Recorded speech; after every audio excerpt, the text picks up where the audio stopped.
محنت کا پھل۔ اس ویڈیو کو 5 منٹ نکال کر ضرور سنیں، انشاءاللہ بہت فائدہ ہوگا۔ آج سے کئی 100 سال پہلے ناصر خسر بہت بڑا سیاح گزرا ہے۔ اس نے اپنی زندگی کے بہت سارے سال دنیا کے مختلف ملکوں کی سیر کرتے ہوئے گزارے۔ اس کے بعد اس نے ایک کتاب لکھی جس میں اپنے سفر کے حالات بیان کیے۔ وہ لکھتا ہے کہ سیر و سیاحت شروع کرنے سے پہلے میں ایران کے شہر اصفہان میں رہتا تھا کہ ایک دن میں نے وہاں کے ایک بڑے مدرسے کے دروازے پر ایک لڑکے کو دیکھا۔ اس نے پھٹے پرانے کپڑے پہن رکھے تھے اور بہت پریشان نظر آ رہا تھا۔ اس نے میرے کرتے کا دامن پکڑ لیا اور کہا، جناب میں اپنے بڑے بھائی کے ساتھ مصر سے یہاں آیا تھا۔ کچھ دن پہلے میرا بھائی بیمار ہو کر فوت ہو گیا۔ اب میرا کوئی سہارا نہیں ہے۔ تھوڑا سا روپیہ پیسہ جو میرے پاس تھا وہ ختم ہو گیا ہے۔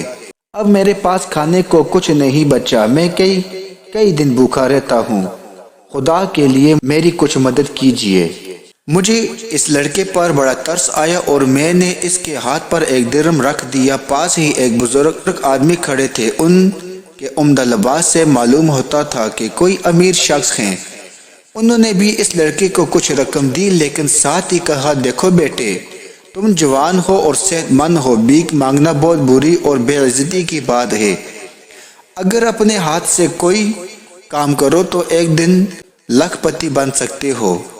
ناصر خسر کہتے ہیں کہ مجھے اس آدمی کی بات پر ہنسی آ گئی اور میں نے کہا، یہ بیچارہ وطن سے دور ہے اور مجبور ہے۔ یہ اپنا پیٹ پال لے تو بڑی بات ہے اور آپ ہیں کہ اس سے لاکھ پتی بننے کا خواب دکھلا رہے ہیں۔ اس آدمی نے کہا، تم میری بات پر ہنس رہے ہو اور یہ لڑکا بھی میری بات سن کر حیران ہو رہا ہے، لیکن جو کچھ میں نے کہا ہے وہ کوئی غلط بات نہیں ہے۔ ایک وقت تھا جب میں بھی بے سہارا رہ گیا تھا اور بھیک مانگا کرتا تھا۔ اسی زمانے میں کسی نے مجھے بتایا کہ ایک دفعہ ایک غریب مگر تندرست آدمی نے ہمارے رسول کریم صلی اللہ علیہ وآلہ وسلم کے سامنے ہاتھ پھیلایا۔ آپ نے اس سے پوچھا، کیا تمہارے پاس کوئی چیز ہے؟ اس نے کہا، اللہ کے رسول، میرے پاس صرف ایک بچونا اور پانی پینے کا ایک پیالہ ہے۔ رسول اللہ صلی اللہ علیہ وآلہ وسلم نے یہ دونوں چیزیں اس سے لے کر وہاں پر موجودہ ایک اور صاحب کے پاس 2 درہم میں بیچ دی۔ پھر یہ 2 درہم ہاتھ پھیلانے والے شخص کو دے کر فرمایا کہ 1 درہم سے اپنے لیے کھانے پینے کا سامان کر لو اور دوسرے سے ایک رسی اور کلہاڑی خرید لو۔ کلہاڑی اور رسی لے کر جنگل میں جاؤ، لکڑیاں کاٹ کر شہر میں بیچو اور اس طرح رزق حلال کماؤ۔ اس نے ایسا ہی کیا۔ 15 دن کے بعد وہ پھر آپ کی خدمت میں حاضر ہوا اور عرض کی، اے اللہ کے رسول، آپ نے جو حکم دیا تھا میں نے اس پر عمل کیا۔ اب کھانے پینے کا خرچ نکال کر میرے پاس 10 درہم جمع ہو گئے ہیں۔ اس کی بات سن کر آپ صلی اللہ علیہ وآلہ وسلم نے فرمایا، یہ اچھا ہے یا وہ اچھا تھا کہ قیامت کے دن چہرے پر بھیک مانگنے کا داغ لے کر جاتے۔ مجھے پہلے ہی بھیک مانگنا اچھا نہیں لگتا تھا۔ یہ واقعہ سن کر مجھے دوسروں کے سامنے ہاتھ پھیلانے سے سخت نفرت ہو گئی۔ تھوڑی سی رقم میرے پاس موجود تھی۔ میں نے بھیک مانگنے کا خیال دل سے نکال دیا اور اس رقم سے پرانے کپڑوں کا کاروبار شروع کر دیا۔ میں فضول رقم بالکل بھی خرچ نہ کرتا اور خوب محنت سے کام کرتا تھا۔ اللہ نے میرے کام میں اتنی برکت دی کہ اب لاکھوں روپے کا مالک ہوں اور اپنے وطن کے بڑے تاجروں میں شمار ہوتا ہوں۔ یہ کہہ کر وہ بزرگ وہاں سے چلے گئے۔ میں نے دیکھا کہ اس لڑکے نے یہ باتیں بڑے غور سے سنی اور جب وہ بزرگ چلے گئے تو وہ بڑی دیر تک اپنی جگہ پر کھڑا کچھ سوچتا رہا۔ میں نے اس کی طرف زیادہ توجہ نہ دی اور اپنا راستہ لیا۔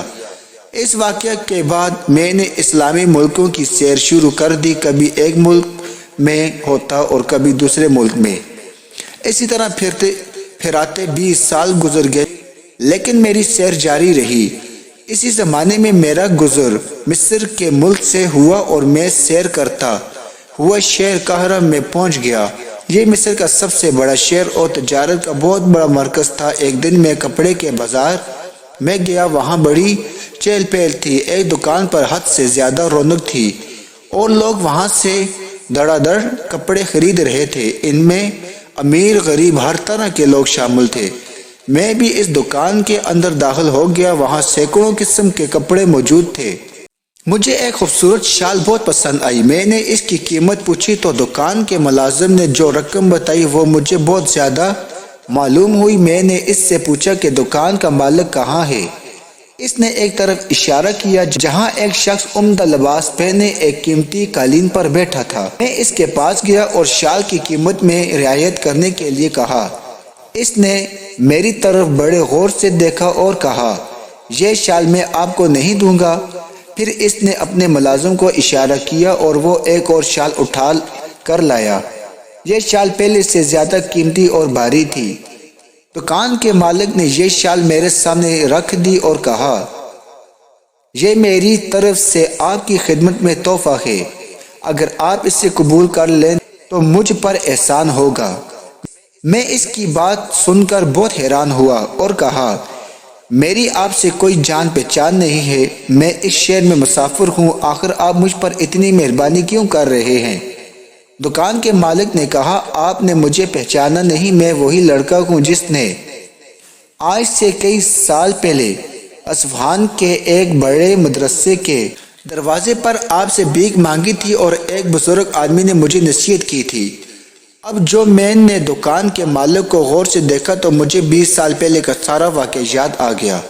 میں سخت حیران ہوا کہ کہاں وہ بھیک مانگنے والا لڑکا اور کہاں یہ امیر کبیر تاجر۔ میں نے کہا، بھائی میں تمہیں پہچان گیا، لیکن یہ تو بتاؤ کہ تم اس مقام پر کیسے پہنچے؟ اس نے کہا، اس نیک آدمی نے جو نصیحت کی تھی وہ میرے دل میں بیٹھ گئی۔ میں نے اس رقم سے جو آپ دونوں نے مجھے خیرات کے طور پر دی تھی کپڑے کی تجارت شروع کر دی۔ کچھ کپڑا بڑے بازار سے خرید کر کندھے پر دھڑ لیتا اور گلی گلی پھر کر شام تک اس سے بیچتا۔ میں بہت کم نفع لیتا تھا، اس لیے گھروں میں عورتیں مجھ سے بہت کپڑا لیتی اور میرے آنے کا انتظار کرتی رہتی۔ اس طرح تھوڑے ہی عرصے میں میرے پاس اچھی خاصی رقم جمع ہو گئی۔ اسے لے کر میں اپنے وطن آ گیا اور کپڑے کی دکان کھول لی۔ دکان کو چلانے کے لیے میں نے خوب محنت کی۔ اللہ تعالیٰ نے مجھے میری محنت کا صلہ دیا اور آج میں اس بازار کا سب سے بڑا تاجر ہوں۔ میں نے اپنا اصول بنا لیا ہے کہ جو شخص بھی میرے سامنے ہاتھ پھیلاتا ہے میں اس سے محنت سے روزی کمانے کی نصیحت کرتا ہوں اور اس سے کچھ رقم دے کر کاروبار پر لگا دیتا ہوں۔ اس بازار میں کئی ایسے دکاندار ہیں جنہوں نے میری نصیحت پر عمل کیا اور سخت محنت کر کے اپنی زندگی بہتر بنا لی۔ اخلاقی سبق۔ میں اس کی کہانی کو سن کر بہت خوش ہوا اور ہمیشہ اس سے یاد رکھا، سچ ہے، حرکت میں برکت ہے اور محنت کا پھل ضرور ملتا ہے۔